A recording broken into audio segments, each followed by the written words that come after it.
नमस्कार मित्रांनो, कमळी या मालिकेच्या येणाऱ्या पुढील काही भागामध्ये आपल्याला जबरदस्त असा ट्विस्ट पाहायला मिळणार आहे। कमळीला खुश करण्यासाठी ऋषीने तिला डायमंड नेकलेस गिफ्ट करण्याचा विचार केलेला असतो आणि पार्टीमध्ये इथे प्राजूला हाताशी धरून तिला इन्व्हाइट करायला लावलेलं असतं आणि तेव्हा तो तिला तो डायमंडचा नेकलेस गिफ्ट करणार असतो।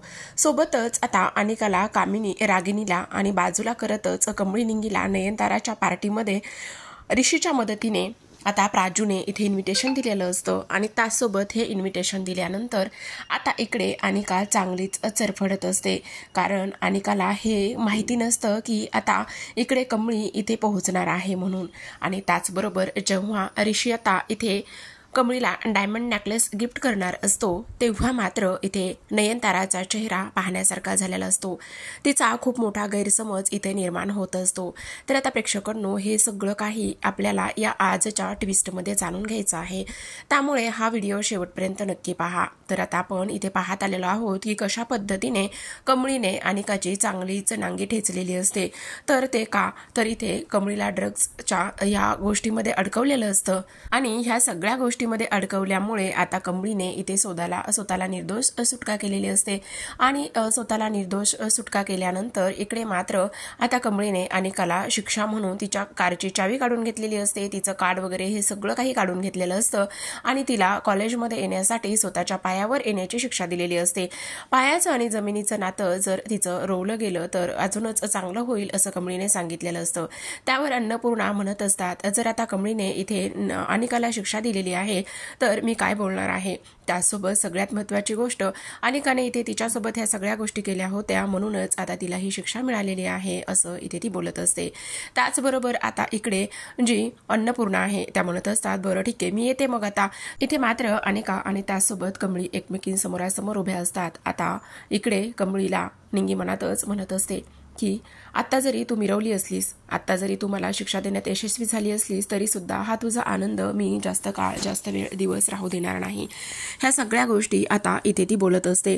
ह्या सगळ्या गोष्टी इथे ती बोलत असताना मात्र आता लगेचच कमळी सुद्धा मनामध्येच म्हणत असते की ती नाही म्हटलं तरी सुद्धा कमळी मनातच म्हणत असते, मला माहिती आहे अनिका, तू काही शांत बसणार नाहीस, काही जरी झालं तरी सुद्धा तू अजूनच पेटून उठशील आणि अजूनच मला त्रास देण्याचा प्रयत्न करशील, पण मी अजिबातच आता खपून घेणार नाही। काही जरी झालं तरी सुद्धा मी शांत बसणार नाही। आणि सोबतच सर्वात महत्त्वाची गोष्ट म्हणजेच की इथे आता ह्या ज्या गोष्टी होत आहेत त्या सगळ्या गोष्टीला तूच एकटी कारणीभूत आहेस आणि त्याचबरोबर आत्तापर्यंत मी तुला बऱ्याचदा समजून सांगितलं होतं माझ्या वाटेला जाऊ नकोस, पण तू मात्र इथे ते काहीच ऐकलं नव्हतंस आणि तू त्या गोष्टी न ऐकल्यामुळे आता मात्र मी शांत बसणार नाही असं सुद्धा आता इथे तिने सांगितलेलं असतं। आणि त्याचबरोबर ह्या सगळ्या गोष्टी इथे सांगितल्यानंतर तर इकडे आता लगेचच अन्नपूर्णा निघून गेल्यानंतर जी अनिका आहे, अनिकाला खूप राग आलेला असतो। ती विचार करत असते ह्या सगळ्या गोष्टींचा मी इथे बदला घेणार आहे। काही जरी झालं तरी सुद्धा ह्या सगळ्या गोष्टी मी इथे बदलून टाकणार आहे आणि मी कधीच कोणाला माफ करणार नाही असा इथे ती विचार करत असते। तर आता इकडे दुसऱ्या बाजूला ऋषी इथे विचार करत असतो, तो म्हणजेच की काही जरी झालं तरी सुद्धा आता जी गेट टुगेदर पार्टी आहे त्या पार्टीसाठी इथे आता कमळी आणि त्यासोबत इथे निंगीला बोलवलं पाहिजे। जर ह्या दोघींना बोलवलं तरच मग मला तिला सॉरी म्हणता येईल आणि तिला गिफ्ट सुद्धा देता येईल असा इथे तो विचार करत असतो। आता ह्या सगळ्या गोष्टींचा त्याने इथे विचार केल्यानंतर तो म्हणत असतो, पण काय करावं। मग लगेचच त्याला प्राजू आठवते। आता प्राजू इथे त्याला आठवल्याबरोबरच तो म्हणत असतो की नाही, मला आता प्राजूलाच हाताशी धरावं लागणार आहे। काही जरी झालं ना तरी प्राजूला मस्का मारावाच लागेल, म्हणूनच तो आता इथे प्राजूला मस्का मारत असतो। आणि तेव्हा तो प्राजूला म्हणतो, प्राजू प्लीज माझी एक हेल्प कर ना। त्यावरच ती म्हणत असले कसली आणि काय हेल्प करायची आहे असं म्हटल्यानंतर आता तो म्हणत असतो, हे बघ आता आपल्या घरी गेट टुगेदर पार्टी आहे, त्यामुळे प्लीज माझं तू एक काम कर ना। त्यावर ती म्हणत असते, काय आणि कसलं काम करायचं आहे। तेव्हा इथे तो म्हणत असतो, कमळी आणि त्याचसोबत इथे निंगीला तू एक गोष्ट करायची आहेस आणि ती म्हणजेच की काही जरी झालं ना तरी सुद्धा इथे आता त्या दोघींना आपल्या इथे जी गेट टुगेदरची पार्टी आहे ना तिथे बोलवायचं आहे। जर तू ह्या दोघींना इथे गेट टुगेदरच्या पार्टीला बोलव ना प्लीज। त्यावरच आता इकडे प्राजू म्हणत असते, अरे पण ती कशी ऐकेल दादा। हो ऐकेल, तू जर म्हटलीस ना तर ती काही ऐकेल, प्लीज नाही म्हणू नकोस ना असं म्हणून शेवटी आता तिला मस्का मारत असतो। आणि मस्का मारल्यानंतर इकडे मात्र प्राजू तयार झालेली असते आणि तेव्हा प्राजू इकडे कमळी निंगी समोर जाते. प्राजू कमळी समोर गेल्यानंतर इथे आता एक गोष्ट होत असते. प्राजू तर म्हणते, अगं तुला एक गोष्ट सांगू का? तेव्हा ती म्हणते, काय आणि कसली गोष्ट सांगायची आहे?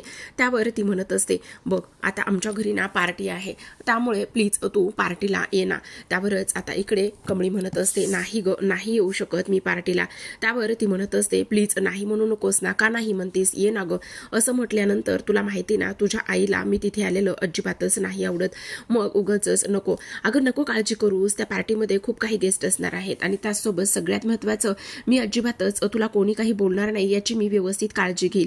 ह्या सगळ्या गोष्टी इथे ती बोलते आणि ह्या सगळ्या गोष्टी बोलल्यानंतर आता इकडे तरी सुद्धा कमळी नकार देत असते. पण निंगी म्हणत असते, अगं असं काय करते, चल ना जाऊयात ना, चल. असं म्हटल्यानंतर आता इकडे मात्र ती म्हणत असते, प्लीज नाही म्हणू नकोस ना ग, चल ना ग, ये ना ग, खरंच खूप आनंद होईल आणि तू जर नाही आली ना तर आमचा मूड ऑफ होईल. तेवढ्यातच आता इकडे कमळी म्हणत असते, काय कोणाचा मूड ऑफ होणार आहे आणि आणखी कोणाचा होणार आहे? नाही ग, म्हणजे आणखी म्हणजे माझाच मूड ऑफ होणार आहे, आणखी कोणाचा होणार आहे? इकडे दुरूनच गाडीच्या बाजूला ऋषी उभा राहिलेला असतो आणि ऋषी इथे खानाखुणा करत असतो. कारण काही जरी झालं ना तरी सुद्धा त्याला पार्टीमध्ये कमळी हवी असते आणि त्यामुळे त्याचे हे सगळे काही प्राजूला धरून इथे प्रयत्न सुरू असतात. आणि प्राजू सुद्धा अगदीच निस्वार्थपणे एक बहिणीचं कर्तव्य पार पाडत असते आणि त्याला समजवण्याचं ती इथे काम करत असते.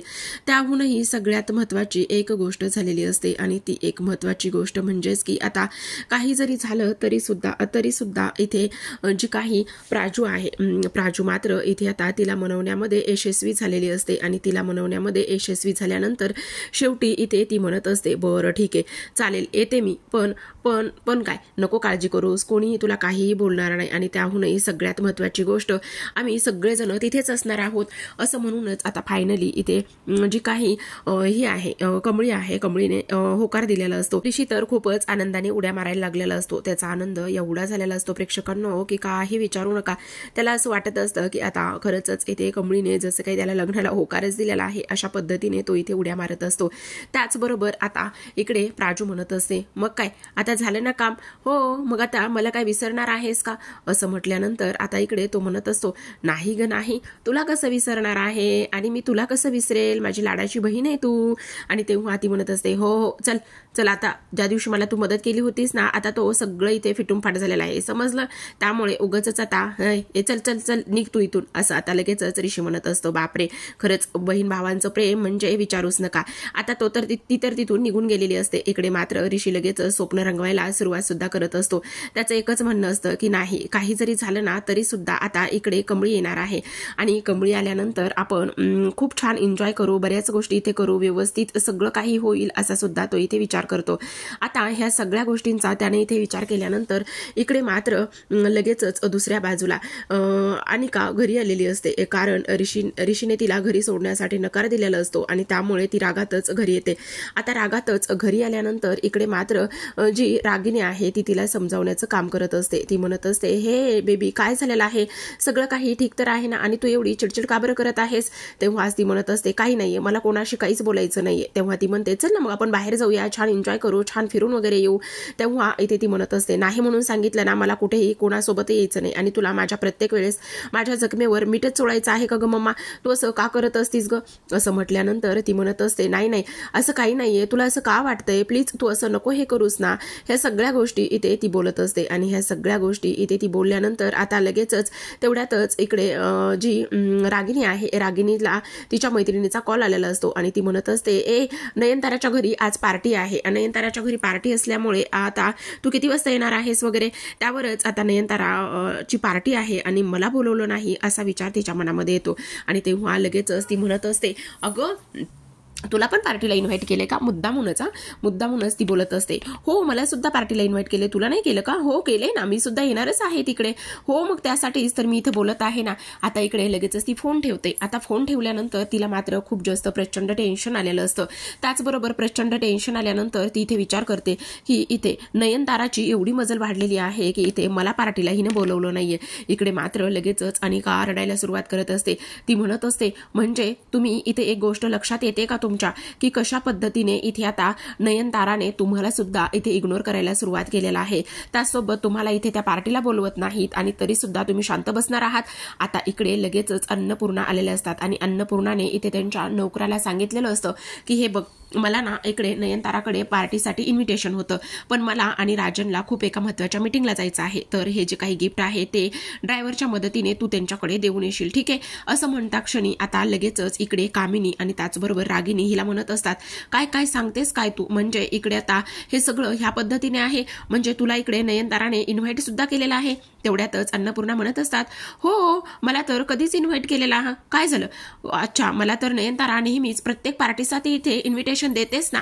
असं म्हटल्यानंतर आता इकडे ती निघून जाते आणि ती निघून गेल्यानंतर आता सगळ्यात महत्त्वाची एक गोष्ट झालेली असते प्रेक्षकांनो, की आता इथे जी रागिनी आणि त्याचबरोबर हे सगळे जे लोक आहेत ना, त्यांना प्रचंड प्रचंड राग आलेला असतो. ते विचार करत असतात की हे सगळं काय आहे आणि कशामुळे ह्या सगळ्या गोष्टी इथे ते होत आहेत, असा सुद्धा ती लोक इथे विचार करतात. आता ह्या सगळ्या गोष्टींचा इथे विचार केल्यानंतर लगेचच इकडे दुसऱ्या बाजूला मात्र अनिकाच्या मैत्रिणीचा सुद्धा तिला फोन येत असतो, कारण त्यांना सुद्धा पार्टीमध्ये इन्व्हिटेशन असतं आणि त्या सगळ्यांना पार्टीमध्ये इन्व्हिटेशन असल्या कारणाने ती सगळी लोक जाणार असतात आणि ती सगळी लोक जाणार आहेत आणि आपण जाणार नाही आहोत हा प्रश्न किंवा हे मात्र ह्या लोकांना सहन होत नाही. आता इकडे जी कामिनी आहे ती म्हणत असते, नाही काही जरी झालं ना तरी सुद्धा इथे आता शांत बसायचं नाही आणि त्याचबरोबर आपण ह्या नयनताराला चांगला धडा सुद्धा शिकवला गेला पाहिजे, असा सुद्धा आता इकडे ती विचार करत असते. आता ह्या सगळ्या गोष्टींचा इथे विचार केल्यानंतर दुसऱ्या बाजूला मात्र लगेचच इकडे जी काही आपली कमळी आहे, कमळी आणि त्यासोबत निंगी ह्या आता दोघी सुद्धा तिकडे निघणार असतात, कारण त्यांना सुद्धा तिकडे जायचं असतं आणि म्हणूनच त्या छान अशा तयार सुद्धा झालेल्या असतात. तर इकडे आता जी रागिनी आहे ती विचार करत असते, काय करायचं मला तर काहीच कळत नाही आणि त्याचबरोबर कशा पद्धतीने ह्या सगळ्या गोष्टी ते करायच्या हे सुद्धा मला कळत नाही, काय करावं? त्यावरच आता इकडे मात्र जी काही राधिका आहे, राधिका इकडे याच्याशी बोलायला गेलेली असते ऋषीशी. ऋषी अगदीच उड्या मारत असतो आणि ऋषीच्या एवढ्या उड्या मारत असताना इथे ती म्हणत असते, अरे हो हो हो हो, काय चाललंय काय तुझं? तू एवढ्या कसल्या उड्या मारतो? सगळं ठीक तर आहे ना? तेव्हा इथे तो म्हणत असतो, अगं हो सगळं तर ठीक आहे, पण काय झालंय? नाही म्हणजे आज जरा वेगळ्याच हवेत दिसतोयस तू, वेगळंच तुझं काय काय चाललेलं आहे ना, म्हणून म्हटलं नेमकं काय चाललंय काय? त्यावर तो म्हणत असतो, काहीही हवं काहीही नाही तसं. अरे ते सगळं खरंय, पण तुला एक गोष्ट सांगू का? अजून तरी इथे जी ही कमळी येणार होती, कमळी तर आणखी आली नाहीये, म्हणूनच म्हटलं तू एवढ्या हवेत उड्या कशा काय मारतोस? वहिनी काहीही उगाचच नको हे करू नको असं बोलू, असं तो म्हणत असतो. तर आता इकडे सगळ्यात महत्वाची एक गोष्ट झालेली असते. इथे ऋषी मात्र विचार करत असतो की हे सगळं ह्या पद्धतीने झालेलं आहे आणि सगळ्यात महत्वाची गोष्ट म्हणजेच की काही जरी झालं ना तरी सुद्धा आता आपण एका गोष्टीचा इथे विचार केला पाहिजे आणि तो म्हणजेच की बघ ऋषी, आता इथे कमळी येणार आहे, मग कमळीसाठी काही तू अरेंज केली आहेस की नाही? तेवढ्यातच ऋषी म्हणत असतो, हो मी तर छान अरेंज केलेली आहे. अच्छा काय काय मला तरी कळू देत जरा, असं राधिका मुद्दामूनच त्याला डिवचण्याचं काम करत असते. त्यावरच तो म्हणत असतं, काय ग वहिनी काहीही असू देत. तर इकडे आता दुसऱ्या बाजूला छान कमळी निंगी मस्त अशा तयार होऊन आलेल्या असतात. कमळी निंगी छान मस्त अशा तयार होऊन आल्यानंतर आता त्या पार्टीमध्ये येतात. पार्टीमध्ये एवढं सुंदर असं डेकोरेशन केलेलं असतं, म्हणून सांगू नका, कारण ही नयनताराची पार्टी असते आणि नयनताराच्या पार्टीचं डेकोरेशन मात्र खूपच कमाल आणि धमाल होत असतं. त्याचबरोबर सगळ्यात महत्त्वाचं म्हणजेच की आता काही जरी झालं तरी सुद्धा ह्या लोकांना इथे जो ऋषी आहे आणि त्याचबरोबर जी प्राजू आहे ह्यांच्याकडून इन्व्हिटेशन आलेलं असतं आणि ह्यांच्याकडून इन्व्हिटेशन आल्यामुळे ही लोक खूप जास्त खुश असतात आणि असायला पण पाहिजे, कारण ह्या लोकांकडून इन्व्हिटेशन मिळालेलं आहे. खरं तर सुरुवातीला ती नको म्हणत असते आणि नको म्हणत असतानाच ह्या सगळ्या गोष्टी इथे झालेल्या असतात आणि त्याचबरोबर आता किती नाही म्हटलं तरी सुद्धा आता इकडे सगळ्यात महत्त्वाची आणि त्याचबरोबर एक इंटरेस्टिंग गोष्ट प्रेक्षकांनो, इथे जेव्हाच ही लोक जाऊन पोहोचतात आणि जेव्हा ही लोक इथे जाऊन पोहोचतात तेव्हा हॉलमध्ये कोणीच नसतं आणि हॉलमध्ये कोणीच नसताना आता इथे एका गोष्टीचा ती लोक विचार करत असतात, अगं काय हे इथे तर कोणीच नाहीये, म्हणजे जरा विचार कर ना, बघ इथे तर नाही आता ऋषी सर आहेत, नाही ते प्राजू आहे, त्याचबरोबर वहिनी सुद्धा नाहीये, चल आपल्याला त्यांना शोधायला पाहिजे. तर निंगी म्हणत असते, अगं काय हे आल्याबरोबरच काय लगे ह्याला शोधायचं त्याला शोधायचं, त्यापेक्षा आपण मस्त चल ना काहीतरी पटकन खाऊन घेऊया, खूप भूक लागली. निंगे जरा शांत बस, काय चाललंय? प्रत्येक ठिकाणी गेलं ना फक्त खायचं खायचं खायचं एवढंच असतं तुला पडलेलं, बाकी कुठल्याच गोष्टीशी काहीही घेणं देणं नसतं तुला, एवढंच करतेस ना तू, बाकी काहीच पडलेलं नाहीये तुला. आता ह्या दोघींना इकडे बघितल्यानंतर लगेचच आता ही इथे म्हणत असते, तू एक काम कर, तुला काय करायचं ते कर ना, मी ना इथे राधिका वहिनीला इथे शोधून येते. तर असं म्हणून ती राधिकाला शोधायला जाते. आता इकडे मात्र लगेचच इथे कोण आलेलं असतं, तर इथे अनिकाच्या मैत्रिणी इथं जी कमळी आहे तिला पाहतात, निंगीला पाहतात आणि त्या लगेचच इकडे अनिकाला फोन करून सांगत असतात की अगं तू नाही आलेली पार्टीला आणि इकडे त्या कमळी निंगीला सुद्धा पार्टीला बोलवलेलं आहे. असं म्हणता क्षणी आता लगेचच इकडे अनिकाला राग येत असतो. ती विचार करत असते, म्हणजे ह्या लोकांनी मला इथे पार्टीला बोलवलेलं नाहीये आणि इथे ती कमळी तिथपर्यंत पार्टीला जाऊन पोहोचलेली आहे. एवढं सगळं काही होतंय म्हणून ती अक्षरशः आता इथे रडायला लागलेली असते. त्याचबरोबर तिला खूप जास्त त्रास होत असतो, वाईट वाटत असतं, कारण हे असं कसं होऊ शकतं असा ती इथे विचार करत असते. आता ह्या सगळ्या गोष्टींचा इथे विचार केल्यानंतर लगेचच इकडे दुसऱ्या बाजूला एक गोष्ट झालेली असते प्रेक्षकांनो, आणि ती म्हणजे की ऋषी आता छान तिच्या खोलीमध्ये त्याच्या खोलीमध्ये तो आवरून तयार असतो आणि त्याच्या खोलीमध्ये आवरून तयार असताना इकडे मात्र आता लगेचच तो विचार करत असतो, खरं तर आज कमळी आली तर ती कशी दिसेल, काय होईल आणि मला तिला पाहायचं आहे, माझी खूप इच्छा आहे तिला पटकन पाहण्याची, असा इथे तो विचार करत असतो. तेवढ्यातच तिथे नयनतारा त्याला बोलवायला आलेली असते आणि नयनतारा त्याला बोलवायला आल्यानंतर ती म्हणत असते, काय चाललंय, काय किती वेळ इथेच थांबणार आहे, चल पटकन पार्टीसाठी तयार व्हायचंय ना. तेवढ्यातच आता तो म्हणत असतो, हो चल पुढे तू, आलोच मी. तर आता इकडे राधिकाने आज जी काही प्राजू आहे तिच्या वाढदिवसाकरिता मस्त असा एक केक बनवलेला असतो आणि तिच्या वाढदिवसाकरिता केक बनवल्यानंतर इकडे मात्र ती किचनमध्ये असते. तर कमळी तिला शोधत किचनमध्ये जाते. आता इकडे राधिका केक बनवत असताना पूर्ण तिचा चेहरा खराब झालेला असतो आणि पूर्ण चेहरा खराब झाल्यानंतर इथे मात्र लगेचच ती एका गोष्टीचा विचार करत असते की वहिनी काय हे किती चेहरा खराब झालेला आहे वगैरे वगैरे. तेवढ्यातच अगं काही नाही, मी केक बनवत होते ना त्यामुळे हे सगळं झालेलं आहे असं म्हणता क्षणी तेवढ्यातच आता इकडे ऋषी तिथे येतो आणि ऋषी तिथे आल्याबरोबरच आता ती कमळी तिथून निघून जाते. कमळी तर तिथून निघून जाते, पण इकडे राधिका सुद्धा थोडंसं चेंज वगैरे करण्यासाठी निघून गेलेली असते आणि तेव्हा पुन्हा ती तिथे परत येते. तर जो केक आहे तो बाकी असतो, तो तिला डेकोरेट करायचा असतो आणि त्यामुळे ती पुन्हा तिथे आलेली असते. आता ह्या सगळ्या गोष्टी ती तिथे पाहते आणि ह्या सगळ्या गोष्टी तिने तिथे पाहिल्यानंतर लगेचच आता नयनतारा तिच्यावर चिडते. ती म्हणत असते, अगं गेस्ट आले तर काय म्हणतील मला, की अशी इनामदारांची सून अशी आहे आणि त्याचबरोबर तिला आम्ही घरकामात जुंपलेला आहे की काय असं म्हणतील ना ते सगळं. आणि त्याचबरोबर तुझी हिंमत कशी झाली ग हे सगळं काही करण्याची, तुला जरा तरी कळत आहे की नाही, असं सुद्धा आता नयनतारा तिला बोलत असते. त्याचबरोबर आता इकडे लगेचच कमळीने हे सगळं काही ह्या दोघींचं बोलणं ऐकलेलं असतं. कमळीला खूप जास्त वाईट वाटलेलं असतं आणि तेव्हा इथे नयनतारा तिथून निघून जाते. नयनतारा तिथून निघून गेल्याबरोबरच आता कमळी तिथे येते. आता नयनतारा तिथून निघून गेल्याबरोबर कमळी तिथे येते आणि कमळी तिथे आल्यानंतर एका गोष्टीचा ती विचार करत असते की किती काय बोलतात ना ह्यांना, खरंच कशी फॅमिली आहे, एवढी मोठी आहे पण तरी सुद्धा ह्या सगळ्या गोष्टी ह्या कशा काय बोलू शकतात असा इथे ती विचार करत असते. आता ह्या सगळ्या गोष्टींचा तिने इथे विचार केल्यानंतर लगेचच ती त्यांच्याकडे जाते राधिकाकडे आणि म्हणत असते, वहिनी. त्यावरच ती म्हणत असते, हा बोल ना, हे मी तुम्हाला काही मदत करू का. त्यावरच ती म्हणत असते, नाही काही गरज नाही, अहो पण असं काय करताय, प्लीज मी तुम्हाला काहीतरी मदत करते ना. असं म्हणूनच ती आता तिला मदत करण्यासाठी तयार झालेली असते. पण सगळ्यात महत्वाची गोष्ट म्हणजे प्रेक्षकांनो की आता काही जरी झालं ना तरी सुद्धा एक महत्वाची आणि इंटरेस्टिंग अशी गोष्ट म्हणजेच की आता बघा इकडे कमळीने तर हे नयनतारा आहे ती मात्र इथे तिला बोललेली असते आणि कमळीला हे अजिबात सहन झालेलं नसतं, तिला वाईट वाटलेलं असतं. तर आता प्रेक्षकांनो इकडे मात्र नयनताराने त्याच्या ऋषीच्या खोलीमध्ये तो नेकलेस तर पाहिलेला असतो, पण आता ती कशा पद्धतीने रिॲक्ट करेल आणि कमळी निंगीला इथे पार्टीमध्ये पाहिल्यानंतर नयनतारा काही तमाशा करेल का हे पाहूयात येणाऱ्या पुढील काही भागामध्ये. तोपर्यंत पाहत राहा कमळ.